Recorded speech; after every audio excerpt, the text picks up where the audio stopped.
जनाब जावेद अख्तर साहब कई मरतबा दोहरा रहे हैं कि फेथ का मतलब बताइए, फेथ का मतलब बताइए। मैंने बता दिया, फेथ सही भी होता है, गलत भी होता है। और आज हम फेथ पे बात नहीं कर रहे हैं, हम ट्रुथ और डज गॉड एग्जिस्ट पे बात कर रहे हैं। क्या डज गॉड एग्जिस्ट, ये ट्रुथ यानी गॉड है या नहीं है, इसमें से दोनों ट्रुथ क्या है। अब आप उसे फेथ कह लें, बिलीफ कह लें, नॉट माई बिजनेस। उसके बाद आपने कहा कि भाई सवाल करने से मजहब रोकता है। मैं कहता हूं जो रोकता है वो रोकता होगा, मैं नहीं रोकता, बल्कि सवाल करें, सवाल करना चाहिए। सवाल कर करके तो हम आगे बढ़ते हैं, तरक्की करते हैं, और इसीलिए मैं आज यहाँ पे आया हूँ। लेकिन सवाल सिर्फ खुदा से नहीं होगा, आपसे भी होगा।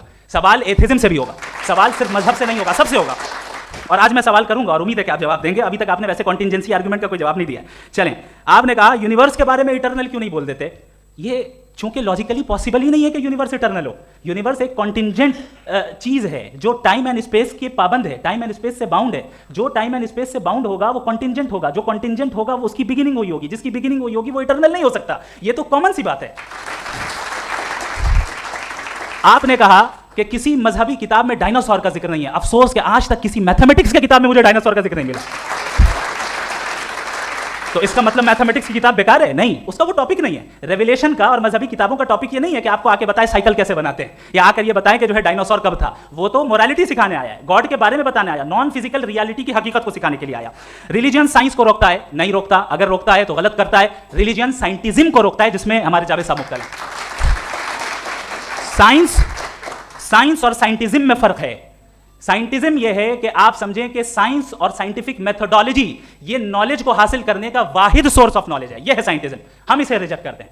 हम साइंस को तो तरक्की करते हैं। भाई आप हमारी पूरी तारीख कर लें, पढ़ लें तो आपको पता चल जाएगा। बहरहाल ये अलग टॉपिक है। उसके बाद इन्होंने एक लफ्ज कहा, वेटिकन ने फतवा दिया। वेटिकन का फतवे से कोई ताल्लुक नहीं है, दोनों कॉन्ट्राडिक्टरी अल्फाज हैं। उसके बाद उन्होंने कहा कि भाई हमें नहीं मालूम।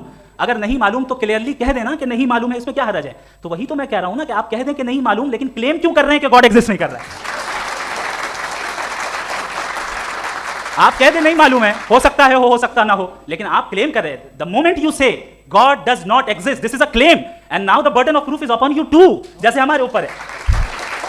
और क्यों है मैं बताता हूं, क्यों है ये भी मैं बताता हूं। फिलोसॉफिकली जो क्लेम होता है ना, सिर्फ ये नहीं होता कि इंसान कहे पॉजिटिव क्लेम करे और नेगेटिव क्लेम करे तो बर्डन ऑफ प्रूफ नहीं है। आप मिसाल के तौर पे मैं कहूं कि फुला उस कमरे में कोई नहीं है, मैंने एक नॉलेज का क्लेम किया है। उस कमरे में कोई नहीं है, मैंने एक नॉलेज का क्लेम किया। या तो मैं कहूं मुझे नहीं पता, हो भी सकता है नहीं भी हो सकता है, this is not a claim. लेकिन जब मैं कह रहा हूं कि वहां कोई नहीं है, या मैं कह रहा हूं वहां कोई है, दोनों क्लेम है और दोनों के ऊपर बर्डन ऑफ प्रूफ है। हमारे ऊपर भी बर्डन ऑफ प्रूफ है। मैंने कंटिंजेंसी आर्गुमेंट दिया, इसे तोड़ कर दिखाइए।